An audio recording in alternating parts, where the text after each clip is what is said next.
Good morning. My name is Laura Moretti. I'm a senior lecturer in pre-modern Japanese studies at the Faculty of Asian and Middle Eastern Studies at the University of Cambridge. And I'm also the director of studies in the same subject, Asian and Middle Eastern Studies at Emmanuel College. Thank you for joining me today. This is a short video that prompts you to think about the topic of politeness in Japan. Those of you who are interested in Japan hopefully will find something interesting about this. This is also a sort of preparatory material for a session that we are organizing at Emmanuel College, and so you can find more information on our website. Let's then move into this topic. I will share my screen without forgetting the sound,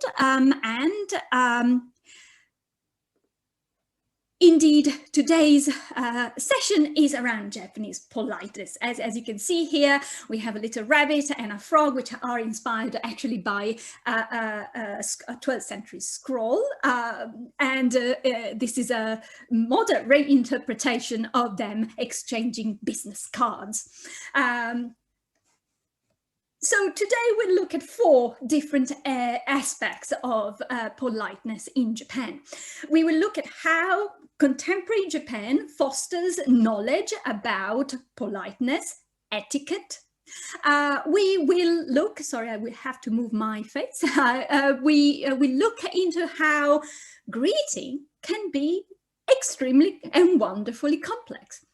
We will also think about some of the cultural roots of politeness in Japan. And then we'll end up thinking how actually this politeness business is no simple business.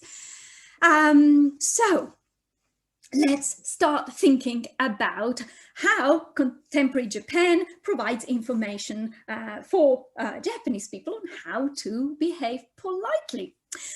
This is nothing specific to Japan.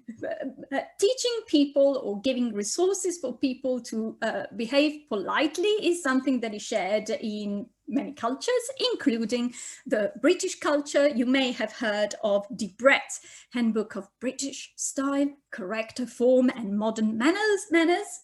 But today I'm interested about Japan and how these ideas are proposed in Japan. Now, 3 key words that accompany us in our session today. What we consider as etiquette, manners, or deportments are rendered normally with 3 different words in Japanese: reigi, saho, and mana. And mana comes from the the British word, the English word manners. Reigi, saho, mana. So the contemporary publishing business is putting out an enormous amount of manuals for etiquette, manners, or deportment. Have a look at these 3 covers, book covers, for example. We have a Mana Daijiten, the big dictionary for manners, and we have Mana to Reigi, manners and etiquette. And then we have Reigi, Saho, Nyumon, an introduction to manners and deportment.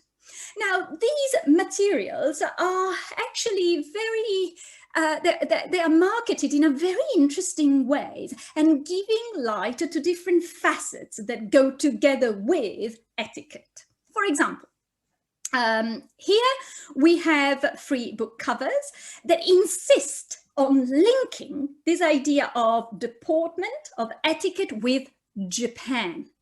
Nihonjin reigi saho no shikitari. So and the idea is that we're talking about etiquette and deportment of the Japanese people. The same here, Nihon no reigi saho. So etiquette and deportment of Japan. And here, even more interestingly, how to communicate correctly to foreigners deportment and etiquette typical of Japan. So there is a sort of interesting national twist on national identity and how that contributes, and how etiquette, deportment, and manners contribute to the definition of a national identity. There is also a gender twist. For example, here is all you need to know about an etiquette for a gentleman. And here we are talking about the etiquette of the language that should be used by a beautiful woman.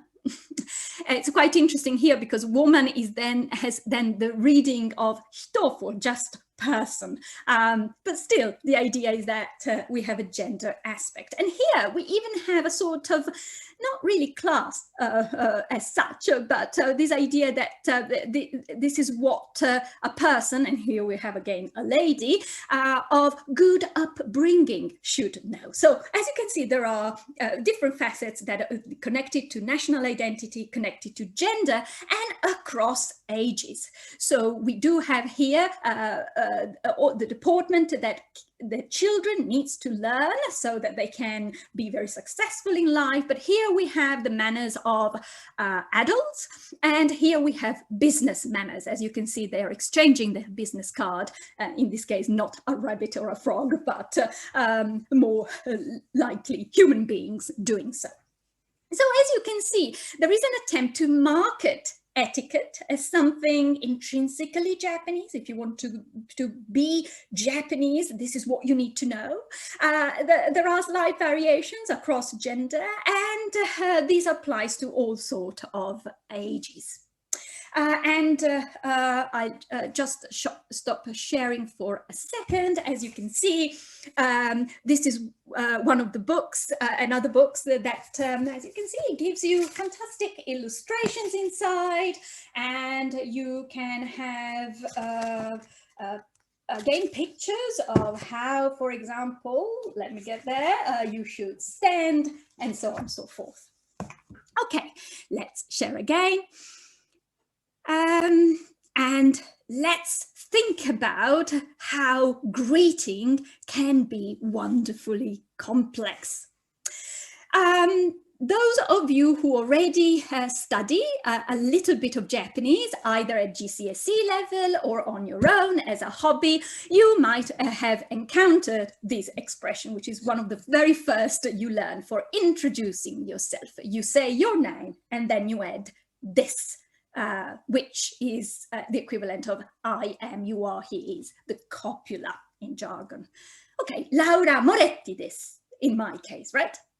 So if you really get into the study of the Japanese language, you will learn how wonderful it is in having different linguistic registers.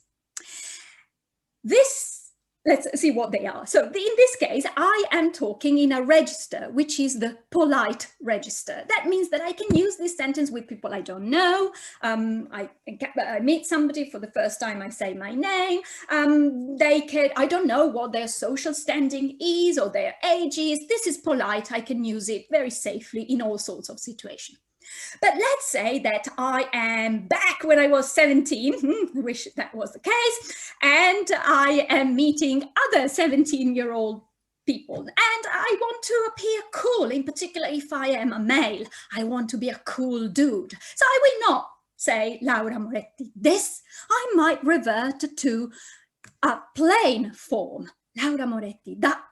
I can even skip the da at the end to make it even more plain. But this is a different register. So we have a polite register.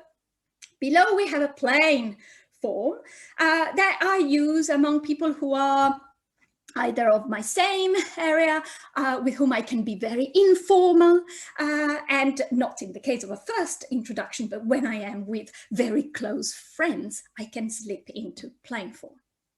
But let's assume that I am doing this with a person who is above my social standing, maybe a teacher, maybe the CEO of a firm I'm applying to, and I want to show respect. That is where I can change the way I'm introducing myself. I could introduce myself as Laura Moretti de gozaimasu, de gozaimasu. De gozaimasu. This becomes de gozaimasu. Another way, more common probably, when you want to be again, show respect to the other person, you can say Laura Moretti to moushimasu, to moushimasu. So this de gozaimasu, this to moshimasu, work as honorific form. So you humble yourself in this case. This is a humble form to put the other person up. So the Japanese language, when you proceed in the study of it, asks you to be able to move across these linguistic registers and therefore use the language to give a form to politeness. Now, let's have another example of how the language can be used to give a form to politeness. When you introduce yourself in the polite register, you would normally say, Laura Moretti desu. Yoroshiku onegai shimasu. Yoroshiku onegai shimasu. That means, oh, yeah, nice meeting you. That could be the translation, but also yoroshiku onegai shimasu is used whenever you ask somebody a favor to somebody and you say, please, I'm putting myself in your hands. Take care of me, right? Yoroshiku onegai shimasu. This again is a polite register. As I said, you can change the register to make it more informal. Again, let's go back. I'm 17, I'm among cool dudes. So I will say, Laura Moretti da yoroshiku, and I get rid of this long onegai shimasu. But this is plain form. This is informal. You would not use it with a person you don't know, for example, or a person who clearly looks older than you are, right? So let's say you come to me and you introduce yourself. I would go with a polite form. But if you introduce yourself to somebody in another classroom, same age of you, you could go with yoroshiku. But then I could also go with the honorific, make it more formal, make it show higher degree of respect towards your interlocutor. And in that case, I will go with yoroshiku onegai itashimasu. So shimasu becomes itashimasu. Yoroshiku onegai itashimasu. Yoroshiku onegai itashimasu. And that really shows much higher respect. So I could combine, let me go back. Laura Moretti to moshimasu. Yoroshiku onegai itashimasu. Okay. So words, linguistic choices in Japanese allow you to give a body to politeness. But politeness is not only a matter of linguistic choices. It is also a matter of how you use your body, of body language. And that becomes a very complex area. And I'm going just to focus on one example of how you can use your body when you introduce yourself or when you do any greeting like good morning, good afternoon, or thank you very much. So there is a debate among Japanese people of whether you should bow, and you know that bowing is very important in Japanese culture, whether you should bow while you say yoroshiku onegai shimasu, for example, or whether you should say yoroshiku onegai shimasu and then bow. So you say arigatou gozaimasu, thank you, while you bow, or you say it and then you bow. Both are permitted, but certainly saying it first and then bowing is considered to be more polite. And it has a word in Japanese, which is gosen gorei. Go, words, sen, first. After that, later, go, is bowing. Re. Gosen gorei. So now I'm going to show you a short video clip. It is in Japanese. Don't panic. Just look at it.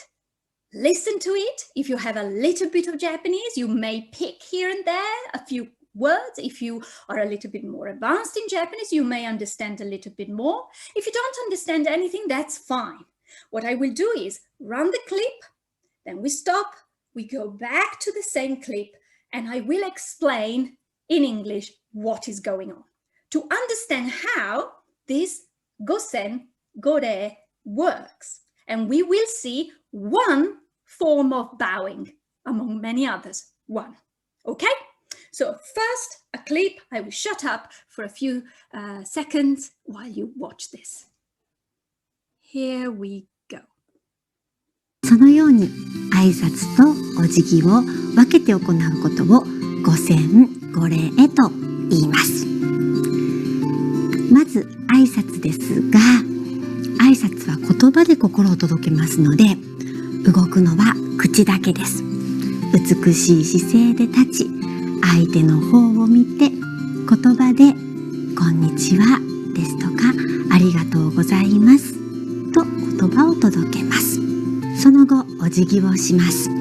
お辞儀は動作で心を相手に届けます。美しい姿勢が基本です。そして腰と手のひらだけが動きます。お辞儀は呼吸法を伴います。美しい姿勢のまま前傾をします。前傾の時に息を吸います。そして止まりましたら吐いて、そしてまた息を吸いながら起き上がってきます。倒れる。Okay, so let's try to dissect what this beautifully elegant lady is telling us about Gosen Gore. Greeting first, by words, and then bowing. So let's go back to the clip, and you can watch actually the whole full video on YouTube. This is open access. And what I'll try, and hopefully I will not get this wrong with the video, moving the video, so bear with me if something goes wrong. I'll try to explain what is going on. So here, what she is telling us is that we have this idea of Gosen Gore that I explained to you already, and this idea that the aisatsu, i.e. greetings, are a way to make your heart, your feelings, your thoughts reach the other person via words. And therefore, the point is that you just move your lips and you stay in a position which is upright, correct position, and then you say whatever you need to say. Konnichiwa, good morning, good afternoon. Or you say arigatou gozaimasu, thank you very much. Or you introduce yourself, yoroshiku onegai shimasu, etc. Then we have the bowing. And here, as you can see from the subtitles, the act of bowing is another way of greeting via gestures. So the body language is what makes your heart, your feelings, your thoughts reach the other person. So first you did it in words, then you do it via your body via a bowing. Let's see how bowing should happen. This is one form of bowing, the basic one, okay? I would like you to pay attention to where she puts her hands, because she does explain that you keep your posture straight and beautifully straight. As you can see, here it explains that only the hips and the hands should move. And your hands, as you can see, are positioned on your legs, not on your bottom, on your legs. And as you can see, the back is straight. But the point that she's making is that hips and hands are the only thing that moves. And you will see again the same bowing in replay from this position. She's also explaining that when you go down, you should breathe in. So you breathe in. When you stop down, you breathe out, and then you breathe in again, going up. This would also give a very nice rhythm to your bowing. As I told you, this is the basic form of bowing in Japan, but bowing is a complex business. So you can read more in this very informative website, which is in English, and you have a lot of video clips of what you shouldn't be doing, you should be doing, and when, in front of whom. So I told you, there is a polite language, a plain language, and an honorific language, and that also translate in the body language of the bowing. For the time being, you know that when you introduce yourself in Japanese, first you say your name, Laura Moretti desu, yoroshiku onegai shimasu. You do it with your nice, upright standing. And then, once you've said that, you bow in the way the lady has done it. And then that shows to the other person, oh, this person has given some thought on how to introduce himself or herself. As I said, you can also say, when you say konnichiwa, you would bump into somebody, you know, konnichiwa. Again, say it straight in the eyes, with your posture correct, then you bow in the same way. So if you want to read more, go to this webpage, it's quite informative. But for me, I'd like you to take you through where this idea of politeness come from. Is this an invention of modern Japan? Did they think about this because they met us, Western people, or what? Actually, this idea of politeness, of deportment, of etiquette goes way back in Japanese culture, and it is connected to specific schools. One of the most famous one that has very healthily survived to date is the Ogasawara school, in Japanese, Ogasawara Ryu. I showed you this book before. This is the cover that you see in the middle here. And as you can see, all these covers have the word Ogasawara Ryu somewhere. That means that you have a book that teaches you the deportment, the etiquette that has been taught within the Ogasawara school century after century. This school started out in the 12th century, as far as we know, as a sort of school that would transmit their teachings secretly. So you had to be part of the school, and as a disciple, you would learn by your master, from your master, and via oral teachings. But when and this is another publication that they issued, that they released. Sorry, I need to move my face. As you can see, this is again this is a manga for children produced by the Ogasawara school on how to teach them how to assume the correct etiquette, and they are being taught by this very smart looking teacher who introduces herself as Okubo Reiko desu. As you can see, she's talking to her pupil, introducing herself, and uses the word desu, polite language. But leaving that aside, let's talk a little bit more about this Ogasawara school. As I told you, it started out as a school that would normally give the teachings within the school as a secret tradition, oral teachings. But then in the early modern times, otherwise known as the Edo period, 1868, they began to publish books that would make their teachings available to anyone who could purchase a book and read it. Here we have an example of a bookseller.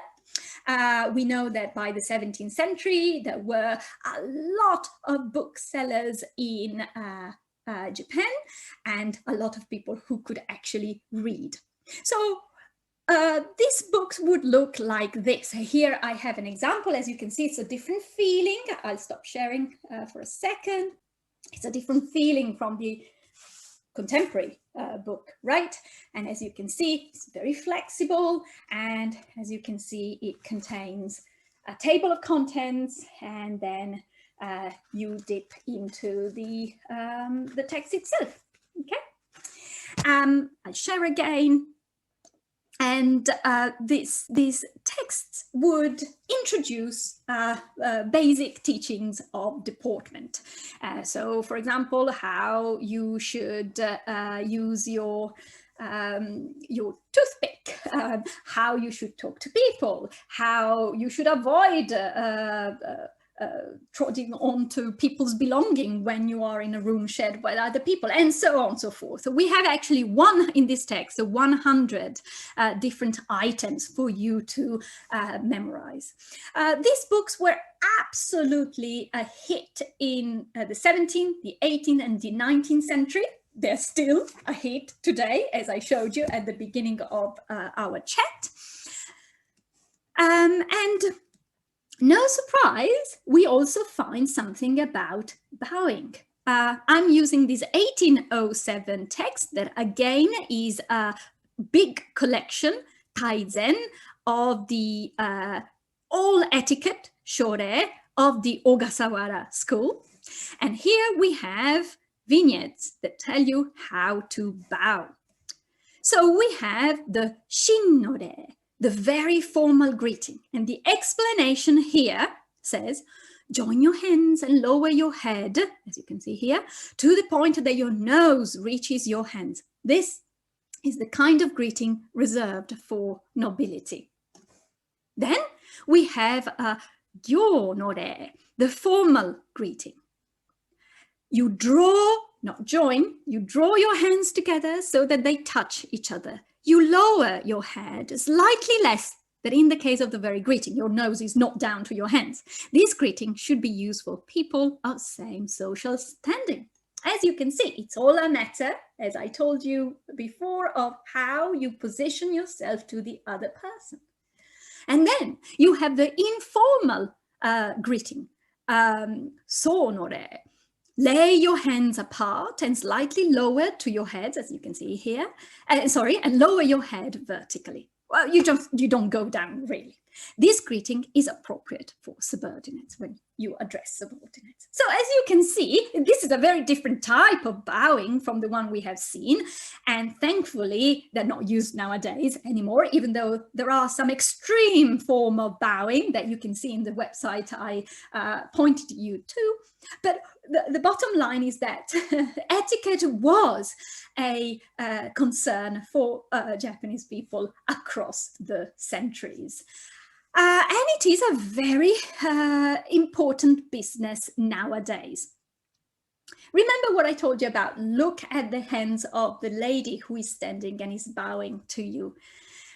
Look at this cover. This is another cover for a book of the Ogasawara School, and it tells you this particular standing with the hands on your belly here. No, no, no. This sign says no, is not correct. This one with a little nice circle shape, it is okay. And look at where she has her hands. This is a very heated topic right now in Japan. And it was prompted by this specific commercial. You will realize what the product is. I'll ask you to watch the clip. It's a few seconds, and then I'll tell you what kind of debate it gave life to. いらっしゃいませ。こんにちは。ご注文をお伺いいたします。カフェラテの S をかしこまりました。 Attention to the hands here.